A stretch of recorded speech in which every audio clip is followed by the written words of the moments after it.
we generally know that before Pesach there's a very serious preparation in terms of cleaning, because Chametz, the prohibition of having Chametz in the home, of owning your own Chametz in the home, is even a small amount of Chametz you shouldn't have. So normally the prohibition of something that's not allowed to be eaten is a certain measurement, and you're allowed to eat something that's less than that measurement, or at least there's no prohibition. But over here the prohibition is even a tiny, small amount. That's what the Torah says. That's what the sages learn. So therefore, and in the Torah also we find that with regards to Chametz, we're not only aren't we to eat Chametz on Pesach, but Bal Yirah, Bal Yimatzu, we shouldn't even see Chametz that belongs to us. We shouldn't find Chametz that belongs to us. So therefore there's a very strong stringency, and because of that people clean their homes very well. But we have to understand a little bit the deeper significance of why is Chametz actually not allowed to be even seen. What does Chametz represent? That we say that Chametz, even a small amount of Chametz, is not allowed. And this becomes a little bit even more perplexing, because while Chametz is generally bread that rises. So while Chametz is something that we're not allowed to eat for the 7-8 days of Pesach, 50 days later, the offering that was brought on Shavuos, which is Shavuos is the culmination of Pesach. It's 7 weeks after Pesach. We bring, in the temple times, in the Beis HaMikdash, we bring Shtei Alechem, the two breads, were offered on Shavuos, and the two breads were the only offering in the Beis HaMikdash, in the temple, that were offered that was from bread. All the other offerings were actually from matzah, from unleavened bread. But on Shavuos, we brought Chametz. So here we have the prohibition of Chametz in such an exaggerated way that we have to make sure that we get rid of every single speck of Chametz. We're not supposed to see and own any amount of Chametz. And then 7 weeks later, we celebrate by bringing an offering of Chametz. So is Chametz something that's negative or positive? What is Chametz? Why, on one hand, at one extreme we say that it's completely negative, we have to get rid of it completely. And then 7 weeks later, which seems to be that's the culmination of the holiday, we count from Pesach until we reach Shavuos, right? How do we know when Shavuos is? We know we count 7 weeks from the first day of Pesach, from the second day of Pesach, and we count 7 weeks, and then that's when Shavuos is. So Pesach leads to Shavuos, and what do you do in Shavuos? You bring an offering of Chametz. So the basic difference between Chametz and Matzah, and so this is on the level of just, if you take the letters of Chametz and Matzah, so the letters that spell the word Chametz, the letters that spell the Matzah, is similar besides a Ches and a Hey. That the Ches is a letter that has, Ches has two legs and a branch on top, and two vertical lines and a horizontal line on top. And a Hey is a similar letter, but the Hey, the left leg is suspended, so there's a little room, which means that it's deflated a little bit. That the left leg is a little deflated, it's smaller. And the basic difference between Chametz and Matzah, this is what it says, the Ramchal writes this, and it's really the source of this is from the Zohar, that the Chametz represents your negative inclination, your ego, and Matzah represents your positive inclination, your transcendence, your neshama. So one is arrogant, like Chametz, that takes a longer process of time and then it rises, and one is humble, like Matzah, and it doesn't take time to rise. Now in the Zohar it actually says that it equates Chametz with the idea of Avodah Zarah, with idol worship. And we know, this is something that we know, in the Torah we find that there are only two things that we're not allowed to have, even a small amount. There's no measurement, even less than a measurement is prohibited, is Chametz and idol worship, and an idol. The definition of Avodah Zarah is even a small amount is also prohibited. So we see that the Torah itself equates these two, the prohibition of idol worship with Chametz. Chametz is connected with idol worship, And interestingly enough, we know that the Egyptians were the first culture to actually ferment bread and to create beer and create leavened bread, to create chametz essentially. They fed the slaves matzah, like the Ebenezer writes. The reason why they fed the slaves matzah because matzah is something that sits in the stomach and doesn't digest. It takes a long time to digest, so it was an easy food to give to the slaves. So the slave owners owned chametz, and the slaves ate matzah. So let's try to, because we didn't get to the point of this, is that how is chametz something positive or something negative? It seems to be what we're saying. The chametz is your negative inclination, it's the part that's inflated. Matzah is your humble self, so it seems to be that one is positive, one is negative. So the truth is that when we think about the ego, and which the ego is, of course, our sense of survival for a lot of things. It's our sense of survival. The ego makes sure that we eat and we sleep and we do everything that we have to do on a functional level, on a physical level.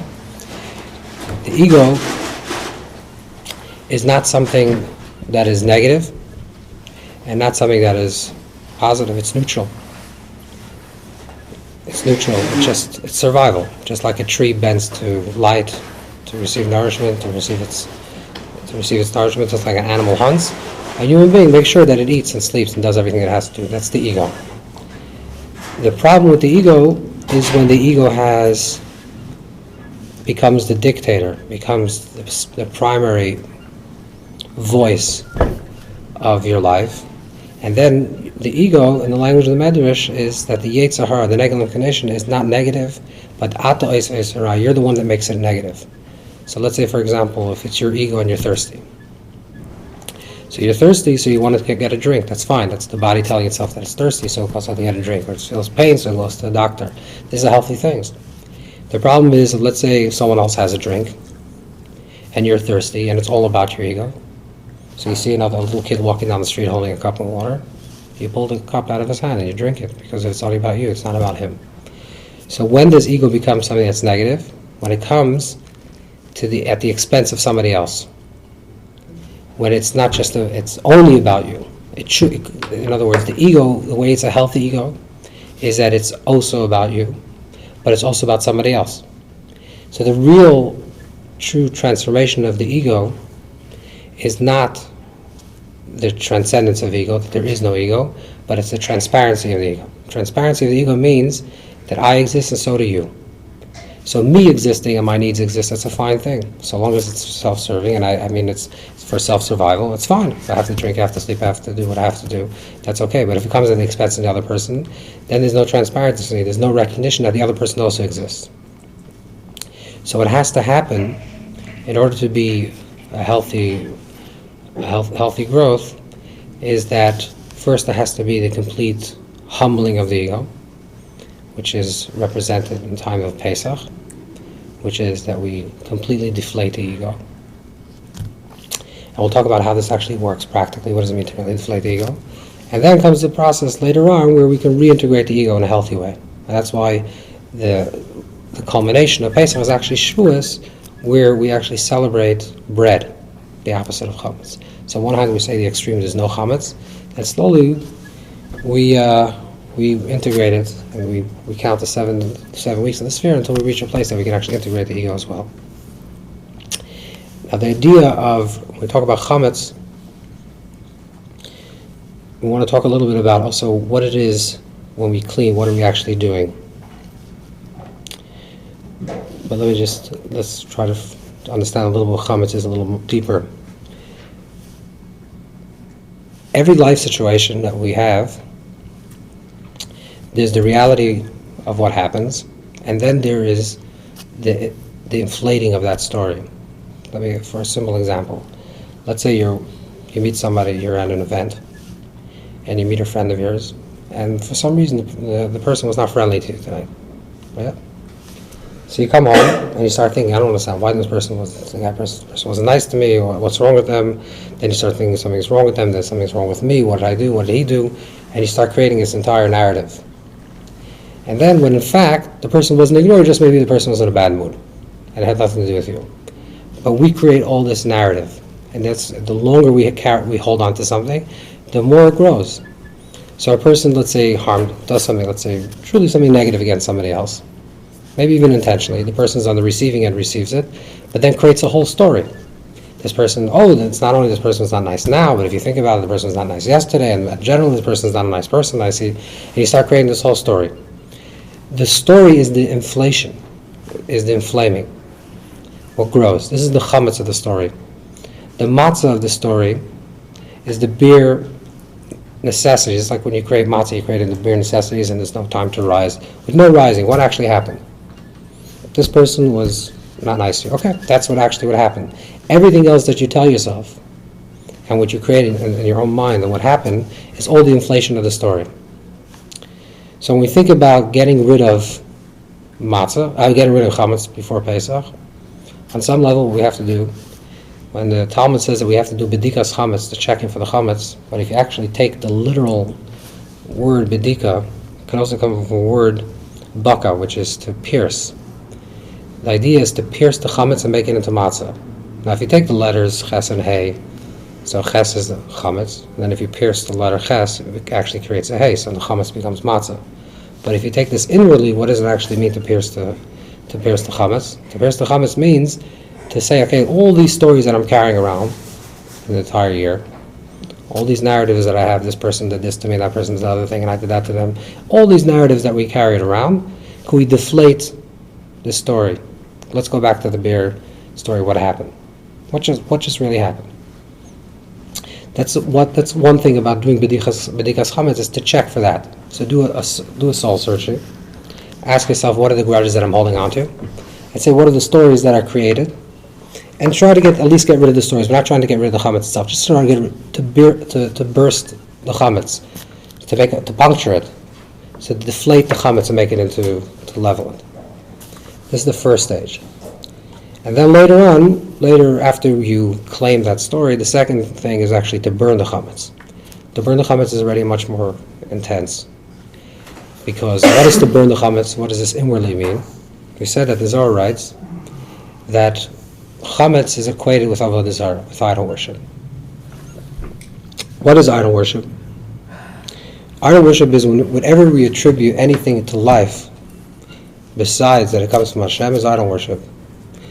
If someone, let's say, wrongs you, if someone really wronged you, let's say someone was not nice to you, right? This happened a month ago, and for the last month, you can't have a good relation with this person, you're creating this whole narrative, this whole story. So comes Pesach, comes the day before Pesach, you do bedikas chametz, you puncture the story, you deflate it. You say, the truth is, the person has been a good person generally, and, I can really live with this, right? So you let go of the story, but you still feel the hurt because the person really did hurt you. That beer part of the story, that essential truth is still true. Beer chametz, when you burn the chametz, what does burning the chametz mean? Burning the chametz means to take that story and to completely evaporate it. Why? Because if we ever attribute something that happened to yourself to another person, that is in self-idol worship. On a very darkest, on a very refined level, subtle level. If I see something happen to me, and it's the other person's fault, right? Someone slaps me in the face, whether physically or metaphorically. And then I go around and create this whole story why this person did it. Okay, and I bust the story, and I said there's no longer any chametz in rise, but still a small amount of chametz left because the person really slapped me in the face. I'm angry at the other person. Why do you have to slap me? Why do you have to do this to me? If I think this way, I'm not saying people don't think this way, but even on a subtle level, if I think this way, it's idol worship. Why? Because I believe that it's the other person's fault. The other person hurt me. When in truth, the other person was just a shliach. The other person was just a messenger. And if it wouldn't be this person, it would be someone else. For some reason, you have to be slapped. That's the truth. You have to ask yourself, that's the question, why you have to ask yourself, why do I need to be slapped? Why do I have to be receiving end of that? But if I attribute any force, anything that happened to me, to another person, and to the other person's fault, that's idol worship. Now, with regards to yourself, it works the other way around, right? You shouldn't say, I slapped somebody, who cares? I was a messenger and it was meant to be. We're not talking about the giving end. We're talking about the receiving end, the way you're interpreting your life. The way you're interpreting your life we have to do first Bedikas Chametz and then Bir Chametz. Bedikas Chametz means to puncture the story, to make sure that it deflates. So we carry around all these grudges and all these negative these stories, and these stories that grow and grow and grow and grow. You know, it's like a person that you didn't speak to one day, and then it becomes a little bit more difficult if you don't call them the next day, and then it becomes very difficult to call them 3 days, and then after a month you can't talk to them anymore. This is the way it works, and it builds and it builds and it builds. Because most times it's a tiny little, slight little nonsense that if you would have right away taken care of it and deflated the story, and you would have approached the person straight up, everything would have been fine. But because you let it grow, and it festers, and it grows, and it grows, and it grows, it became a big chametz. It became like this big, inflated story. So Bedikas Chametz is a time to puncture those, to make the hole in them. How does this compare with Teshuvah? It's not so much about the tshuva. It's not about the other person. It's not about what you did. This is the opposite. This is what you're looking what happened to you. Right? Tshuva is what I did to another person, how I have to refine myself. We're talking about things that you're holding on that other people have done to you. Things that, because this person did this to me and that person did the other thing to me, I'm holding on to this grudge. I want to deflate that. That's the first step. So that's the Bedikas Chametz. And then the second level is Bir Chametz. Really, I want to completely nullify it. How do I completely nullify? I want to completely burn it. How do I completely burn my Chametz? I can burn the story. I'm not saying it's not an easy thing, of course. This is the hardest thing. But this is this is a type of idol worship. You know, someone says, the Gra actually says, I would say we say that there's sinas chinam, like sinat chinam, which is like hate for no reason. But you ask someone, why do they hate someone? There's always a reason. No one hates for no reason. They hate because this person did this to me, that person did that to me, or they assume that the other person did to me. No one hates for no reason. There's always a rationale for the reason. There's always some type of rationale to hate. But the reason why it's called sinas chinam is because it's chinam, because you're thinking that the reason why you hate this person, if you hate somebody, is because this person wronged you, and the truth is this person was just a messenger. This person was just a messenger. You have to say, what do I have to learn from it? Now, of course, that other person, that's the tshuva, that's not part of the conversation. Of course, that other person has to change their ways. We're talking about you in the receiving end. The Bedikas Chametz is to deflate it, and the Bir Chametz to completely say, okay, whatever happened to me in this past year, all the things that people wrong me, and maybe they're terrible people. I'm not going to make a judgment. Maybe they really are. That's not really relevant to me. Somehow I have to be the receiving end of that event, of that encounter. So in essence, taking responsibility for everything. And saying, Hashem is speaking to me through all these people. This person is maybe not such a good person. It's not relevant about that person. But he's a shliach, he's just a messenger. So I'm just going to look at it and say, I want to see, I don't want to have any avodah zarah. What does avodah zarah mean? Any type of idol worship. I don't want to worship any other force in the universe. I don't want to answer to any other force. I want to say that there's nothing else besides Hashem. So everything that's talking to me is Hashem. And it's the other person's choice. So this is the idea of the Bir Chametz, the completely nullifying the Chametz. We look at the process of cleaning for Pesach. So over the course of the years, it actually evolved this practice, the way we clean for Pesach, because originally in the times of the Talmud, in earlier times, in the times of the Mishnah, where it talks about you should do Bedikas Chametz, checking the Chametz, it was actually done the night of Pesach. People lived in small little apartments, a small little one bedroom, living room, dining room, bedroom was all in one room, so they cleaned for Pesach. They cleaned that night and it was done. Today, people have bigger homes, so they clean for Pesach. This is a whole process for a very long time. People are checking and cleaning for Pesach. The Mukabalim, the Kav Yashar, others speak about that the actual cleaning for Pesach, getting rid of the chametz, is getting rid of any negativity, that we have to recognize that. So the actual cleaning, you think you're just cleaning. What are you just doing? You're just arranging things, you're cleaning. But you have to think that you're actually cleaning, you're getting rid of negativity. And there's actually a little prayer that's brought down that says that you ask Hashem, just like I'm cleaning from any negativity, Hashem cleanse me from any negativity and take away any magefa, any negative forces that are upon me. But when you think about cleaning for Pesach, I think what happens over time, and this is the way it evolved, that originally cleaning for Pesach was cleaning for chametz. People cleaned for chametz. I don't know how it was in your home, but today cleaning for Pesach became, besides cleaning for Chametz, it became basically a spring cleaning, and people are making order in their life and arranging their house. This is like a time that people have a lot of, they do a major overhaul over their home. Now the truth is that cleaning for Pesach is really cleaning for Chametz, not cleaning for dirt, and not throwing out your old clothes. But however, the way it's practiced today, I would say, for many, many homes that keep Pesach and keep it seriously, Pesach cleaning also involves actually getting your house in order. So, because everything happens by divine orchestration, we have to say that the fact that people do this before Pesach is also a positive thing. And there's some value to this as well.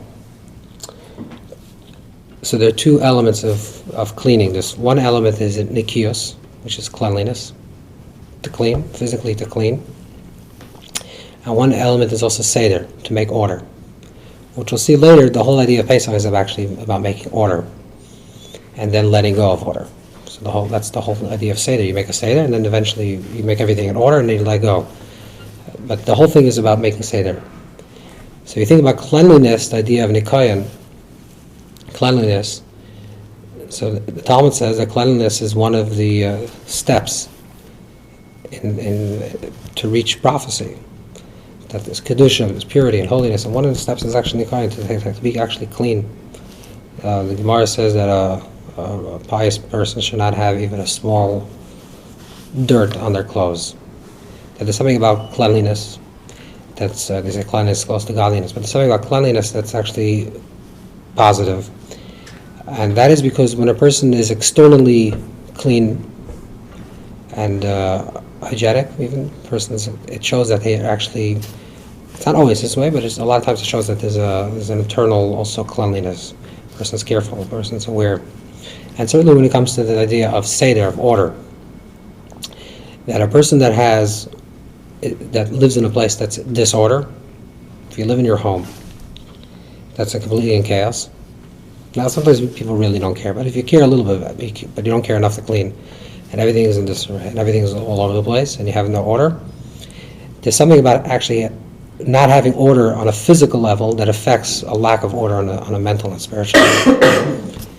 And the idea of seder, of actually creating order in your life, and just ordering things, making things in order, putting the dishes where they have to be, and the table there has to be, just to get your house, your physical space in order, is a very significant thing to do in your life, at least once a year, because the physical act of getting physically your things in order also evokes a certain response internally to get your life in order. And if you have your life in order physically, then you also have your life.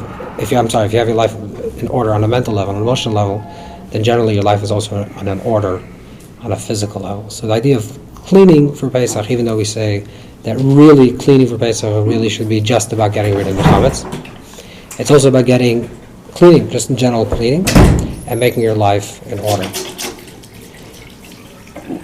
One of the things that we have to think about in terms of if a person does do, let's say, some type of spring cleaning before Pesach and gets rid of things and goes through all their old stuff and says, this is what I need, this is what I don't need, I want to get rid of these things and hold on to these other things. I think there's significance to that as well, even though it seems to be unrelated at all to Pesach, because that is also part of what we talked about before, what matzah is that matzah is to deflate narratives, to deflate different stories that we carry around. And the truth is that just like we carry around baggage in our head and stories that we carry around from the old and we just hold on to them, we're just connected to them, the same also we hold on to stuff. And the fact that we hold on to certain stuff in our life, and I don't have to get into detail, but sometimes a person holds on to an old this or an old that, something of this and something of that, it's because of certain false expectations of what's going to happen to them, or certain